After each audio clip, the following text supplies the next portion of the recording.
ఎన్ఆర్ఐలు తెలంగాణ ప్రాంతానికి సంబంధించినటువంటి ఎన్ఆర్ఐలు అందరూ కూడా కలిసి ఒక అసోసియేషన్ ని ఫామ్ చేస్తున్నాము.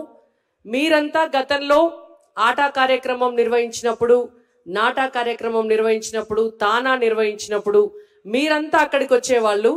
ఇప్పుడు మేం పుట్టిన జాగలకు వచ్చి అక్కడ ఒక కార్యక్రమం పెట్టి మిమ్మల్ని అందరినీ కూడా పిలిచి అందరం కలిసి చేసుకునేటటువంటి ఒక అద్భుతమైనటువంటి కార్యక్రమాన్ని ప్రతి సంవత్సరం కూడా నిర్వర్తించాలనుకుంటున్నాము. దానికోసం ఒక అసోసియేషన్ ని ఫామ్ చేస్తున్నాం అన్నప్పుడు ఆ రోజు నిజంగా కూడా చాలా సంతోషం అనిపించింది. గత సంవత్సరం ఇదే రోజు కదన్నా, ఈ లాస్ట్ టైం. సో ఇది ఫామ్ చేసినప్పుడు పెట్టినటువంటి మీటింగ్ కి కూడా ఆ రోజు కూడా నేను వచ్చిన. ఆ రోజు కూడా చాలా ఆహ్లాదకరమైనటువంటి వాతావరణంలో ఈ ఫార్మేషన్ అంతా కూడా జరిగింది.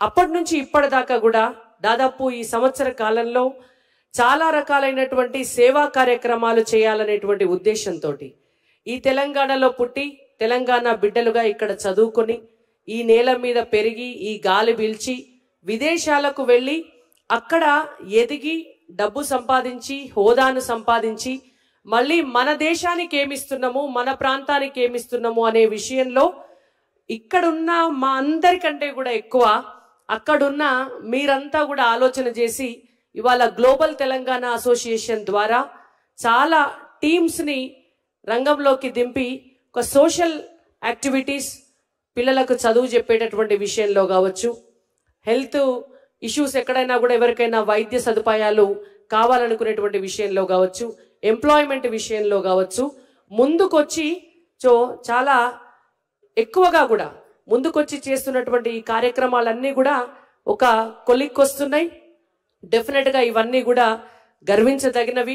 మీ అందరి సేవలు కూడా చిరస్మరణీయంగా గుర్తుంచుకోవాల్సినటువంటి అంశాలన్నా మీరు ఇంతే ఉత్సాహంతో భవిష్యత్తులో కూడా పనిచేయండి. మా తరఫున మేము ఇక్కడుండి చేసే సహకారం అంతా కూడా మీకు ఎల్లప్పుడూ కూడా మేము చేస్తాం. దీనికంటే ముందు నేను కొన్ని విషయాలు చెప్పాలి మీకు.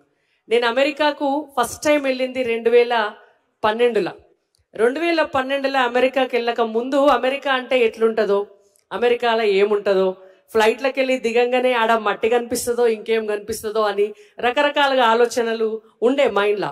నేను అక్కడికి పోయినప్పుడు ఫస్ట్ క్వశ్చన్ నన్ను బహుశా అన్న లేరు, ఇక్కడికి కిందికి వెళ్ళిపోయినరు, వారి పేరు మర్చిపోయినా. నేను వారి ఇంట్లో ఉన్నా ఒకరోజు, తను అడిగుండే నన్ను దిగంగానే రాని పైన ఫ్లైట్లో వస్తుంటే మొత్తం నీకు ఏం కనిపించింది, పాత సినిమాలల్లో ఇది ఎన్టీ రామారావు సినిమాలలో ఇంద్రలోకము యమలోకం చూసినప్పుడు మనకు కనిపించినట్టు కనిపిస్తుందా అని.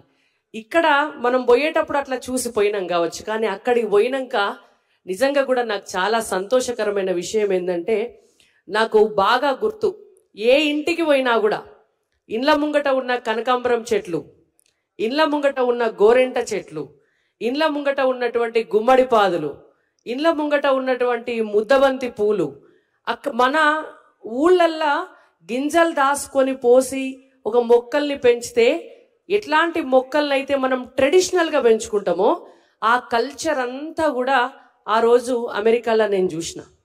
ఈ అన్న వాళ్ళందరి ఇండ్లల్లో కూడా ప్రతి ఒక్కరు ఏ ఇంటికి పోయినా మన ఊళ్ళే మన ఇంటికి పోయినామా అన్నట్టుగా గడపల మీద వేసినటువంటి ముగ్గులు కావచ్చు, వాళ్ళు ఇండ్లల్లో చేసుకునేటటువంటి వంటలు కావచ్చు, వాళ్ళు 10 మంది శనివారం ఆదివారం వస్తే కలిసి కూర్చొని మాట్లాడుకోవడం కావచ్చు, వాళ్ళు అక్కడ చేసుకునేటువంటి పండుగలు కావచ్చు.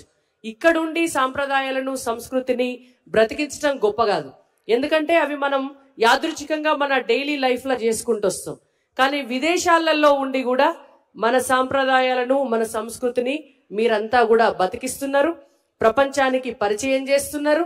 మీ పిల్లలు కూడా ఎంత చక్కగా ఒక పండగ వస్తే మంచిగా పట్టు పరికిణీలు వేసుకొని, లంగా ఓణీలు వేసుకొని, చీరలు కట్టుకొని అందంగా తయారై బతుకమ్మలాడి బోనాలు ఎత్తుకొని ఇక్కడ ఉన్నటువంటి కల్చర్ని కూడా ప్రపంచంలో ఉన్న ప్రతి దేశానికి పరిచయం చేసిండ్రు అంటే అది మన తెలంగాణ నుంచి వెళ్ళినటువంటి ఎన్ఆర్ఐలుగా మీ అందరి గొప్పతనం.